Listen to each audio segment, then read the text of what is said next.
unfortunately burned down in 1882, concealed hidden recesses and screened passages leading up to an exit in the leads of the roof.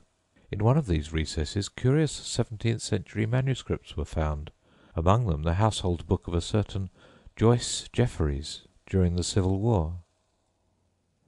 The old Jacobean mansion, Broughton Hall, Staffordshire, had a curious hiding-hole over a fireplace, and situated in the wall between the dining-room and the great hall. Over its entrance used to hang a portrait of a man in antique costume, which went by the name of Red Stockings. At Lime Hall, Cheshire, the ancient seat of the Leys, high up in the wall of the hall is a sombre portrait which by ingenious mechanism swings out of its frame, a fixture, and gives admittance to a room on the first floor, or rather affords a means of looking down into the hall.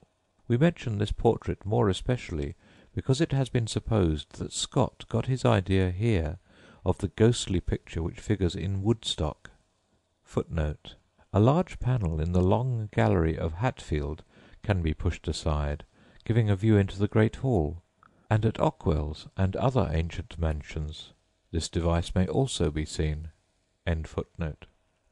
A bona fide hiding-place, however, is to be seen in another part of the mansion, in a very haunted-looking bedroom called the Knight's Chamber, entered through a trap-door in the floor of a cupboard, with a short flight of steps leading into it.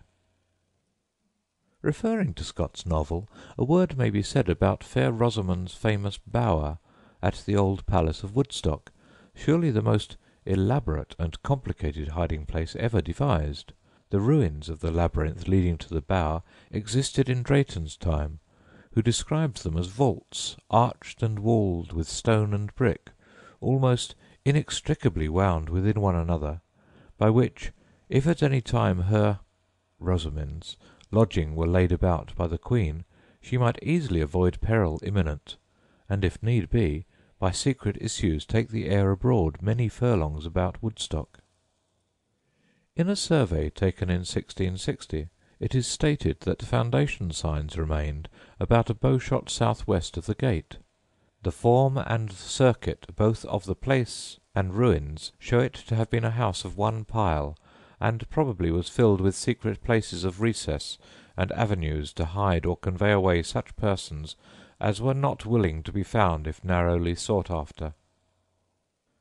Ghostly gambols, such as those actually practised upon the parliamentary commissioners at the old palace of Woodstock, were for years carried on without detection by the servants at the old house of Hinton Ampner, Hampshire, and when it was pulled down in the year 1797, it became very obvious how the mysteries, which gave the house the reputation of being haunted, were managed, for numerous secret stairs and passages, not known to exist, were brought to light, which had offered peculiar facilities for the deception.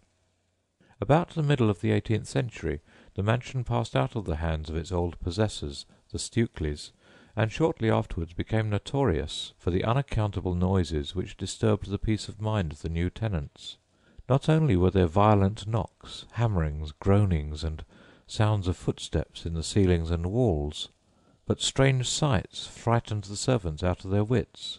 A ghostly visitant dressed in drab would appear, and disappear mysteriously. A female figure was often seen to rush through the apartments, and other supernatural occurrences at length became so intolerable that the inmates of the house sought refuge in flight. Later successive tenants fared the same. £100 reward was offered to any who should run the ghosts to earth, but nothing resulted from it, and after 30 years or more of hauntings the house was razed to the ground. Secret passages and chambers were then brought to light, but those who had carried on their deception for so long took the secret with them to their graves. Footnote: a full account of the supernatural occurrences at Hinton Ampner will be found in the Life of Richard Barham. End footnote. It is well known that the huge carved oak bedsteads of the 16th and 17th centuries were often provided with secret accommodation for valuables. One particular instance we can call to mind of a hidden cupboard at the base of the bedpost which contained a short rapier. But of these small hiding-places we shall speak presently. It is with the head of the bed we shall have now to do, as it was sometimes used as an opening into the wall at the back. Occasionally in old houses unmeaning gaps and spaces are met with in the upper rooms midway between floor and ceiling, which possibly at one time were used as bed-head hiding-places. Shipton Court, Oxon, and Hill Hall, Essex, may be given as examples. Dunster Castle, Somersetshire, also has at the back of a bedstead in one of the rooms a long narrow place of concealment, extending the width of the apartment, and provided with a stone seat.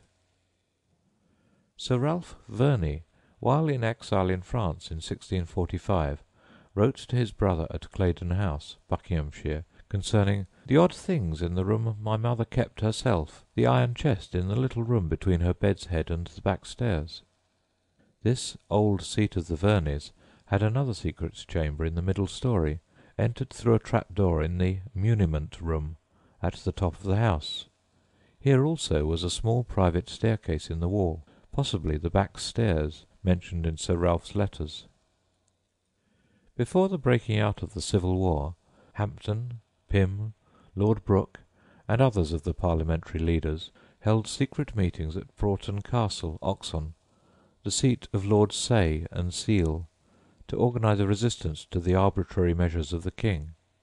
In this beautiful old fortified and moated mansion the secret stairs may yet be seen that led up to the little isolated chamber, with massive casemated walls for the exclusion of sound.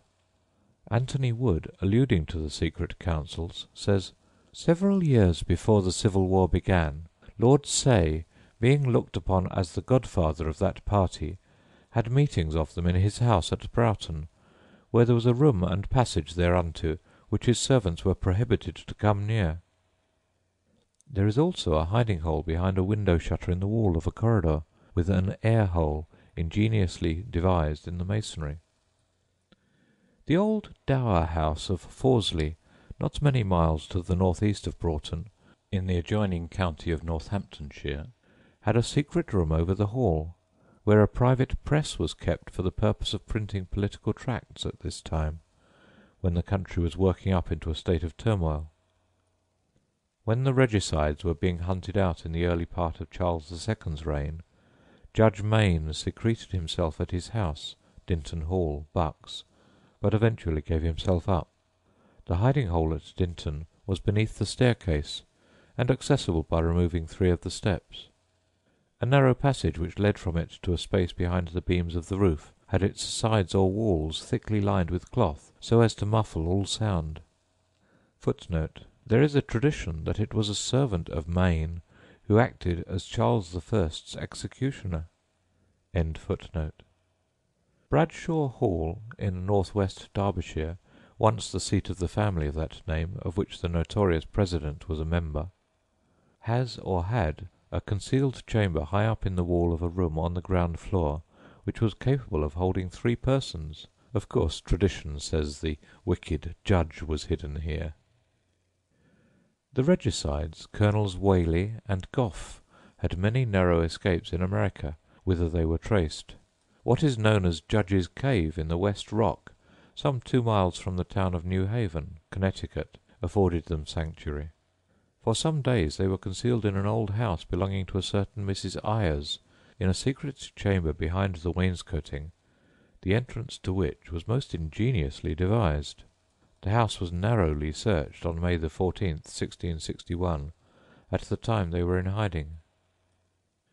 Upon the discovery of the Rye House plot in 1683, suspicion falling upon one of the conspirators, William, 3rd Lord Howard of Escrick, the sergeant-at-arms was dispatched with a squadron of horse to his house at Knightsbridge, and after a long search he was discovered concealed in a hiding-place constructed in a chimney at the back of a tall cupboard, and the chances are that he would not have been arrested had it not been evident by the warmth of his bed and his clothes scattered about that he had only just risen and could not have got away unobserved, except to some concealed lurking-place.